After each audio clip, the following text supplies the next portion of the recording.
سر کا مسا ایسے ہوتا ہے، پانی لیا آپ نے اور پورے دونوں ہاتھ رکھ کے پیچھے لے گئے، بس ختم۔ السلام علیکم۔ آج ہم جس ٹاپک کے بارے میں علماء اکرام کی ویڈیوز دیکھنے والے ہیں اور ان سے جو مسئلہ سیکھنے والے ہیں، اس مسئلے کا نام ہے سر کا مسح کرنا۔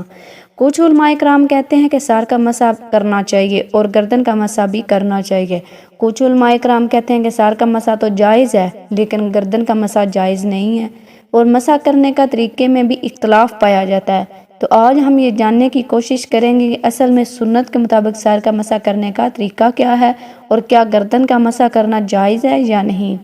تو بہت ہی اہم ویڈیو ہے، مکمل دیکھیے گا۔ سب سے پہلے مفتی طارق مسعود صاحب کی ویڈیو دیکھتے ہیں۔ سر کا مسح کر کے دکھائیں، کیا گردن اور کان کا مسح بھی اس میں شامل ہے؟ سر کے مسح میں گردن کا مسح شامل نہیں ہے۔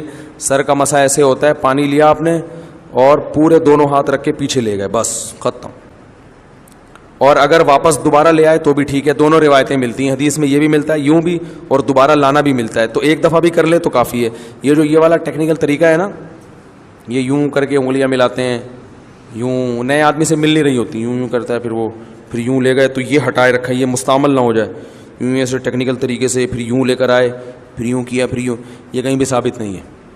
تو گردن کا سر کا مسح کریں، اس کے بعد انگلی سے کان کا کیا، کان کے پچھلے حصے کا کیا، بس۔ گردن میں جو پچھلے حصے کا مسح ہے ایک ضعیف روایت ہے، اس میں صحیح حدیث نہیں ہے۔ اس ضعیف روایت کی بیس پر علماء کہتے ہیں کہ اس کو باقاعدہ سنت نہیں سمجھا جائے گا، اور افضل ہے کوئی کر لے ٹھیک ہے، نہ کرے تو بھی ٹھیک ہے، اور اس مسح کا اگر کوئی انکار ہی کر دے تو بھی ٹھیک ہے، کیونکہ اتنا حساس مسئلہ نہیں ہے کہ اس میں مناظرہ شروع کرتے ہیں آپ۔ بعض علماء اس گردن کے مسح کا بالکل ہی انکار کرتے ہیں تو وہ بھی ٹھیک ہے، لیکن روایت بہرحال ملتی ہے تو اس لیے بعض علماء اس کے قائل ہیں، اگرچہ وہ روایت صحیح نہیں ہے تو کہتے ہیں ہم کون سا سنت ہونے کا فتویٰ تھوڑی دے رہے ہیں، سنت ہونے کا فتویٰ نہیں دے رہے، بہتر ہے کر لے، نہیں کرے تو بھی ٹھیک۔ طارق مسعود صاحب کا موقف آپ نے جان لیا ہے، انہوں نے سر کے مسح کا طریقہ بھی بتا دیا اور کہتے ہیں کہ گردن کا مسح کرنا ضروری نہیں ہے۔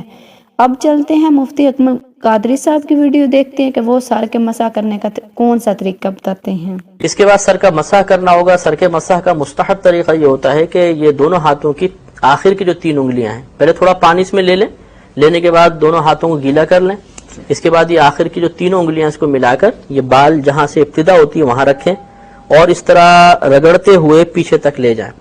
جب اس کو پیچھے لے کر جائیں گے تو صرف یہ والی سیدھے ہاتھ کی 3 انگلیوں کا پیٹ اور الٹے ہاتھ کی 3 انگلیوں کا پیٹ لگنا چاہیے، شہادت کی انگلی، انگوٹھا اور ہتھیلی یہ بالکل ٹچ نہ ہو۔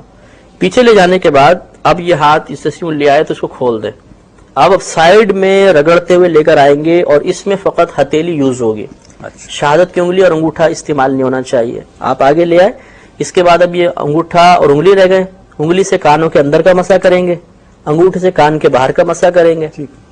اب ہاتھ کی پشت رہ گئی، ہاتھ کی پشت سے گردن کا مسح کیا جائے گا۔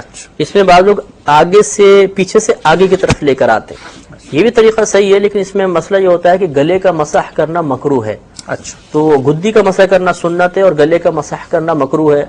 پیچھے سے جب آگے لے کر آئیں گے تو ہو سکتا ہے گلے پر ہاتھ لگ جائے اور وہ ایک مکروہ فعل ہو جائے، اس لیے بہتر یہ کہ یہاں پر ہاتھ رکھیں اور پیچھے لے جائیں، یہاں پہ ہاتھ رکھ کے پیچھے لے جائیں۔ دیوبندی عالم مفتی طارق مسعود صاحب کا اور بریلوی عالم مفتی اکمل قادری صاحب کا موقف آپ نے جان لیا ہے۔ اب اہل حدیث عالم شیخ توصیف الرحمان راشدی صاحب کی ویڈیو دیکھتے ہیں کہ وہ سر کا مسح کرنے کے بارے میں کیا کہتے ہیں۔ کسی نے لکھا ہے گیلی دیوار سے سر لگ گیا تب بھی مسح ہو گیا، کسی نے لکھا گیلا ہاتھ سر پہ پھیر لیا تب بھی مسح ہو گیا، کسی نے کہا 1/4 ہاتھ لگ گیا آپ کا گیلا سر پہ تب بھی ہو گیا۔ ہم کہتے ہیں یہ ساری بحثیں کرنے کا فائدہ تب ہو اگر ہمیں سنت رسول صلی اللہ علیہ وسلم مسح کا طریقہ نہ بتائے۔ اگر نبی کریم صلی اللہ علیہ وسلم کی سنت سے مسح کا طریقہ ملتا ہے تو پھر پیپر کالے کرنے کی ضرورت کیا ہے؟ پیارے نبی صلی اللہ علیہ وسلم جب مسح کرتے اپنے ماتھے سے، یہاں سے جہاں بالوں کا آغاز ہے، سر کا آغاز ہے، یہاں سے شروع کرتے گردن تک، گدی تک لے کے جاتے اور پھر وہاں سے واپس یہاں تک لاتے، شہادت کی انگلی کو کانوں کے اندر، انگوٹھے سے کانوں سے باہر، یہ مسح ہو جاتا۔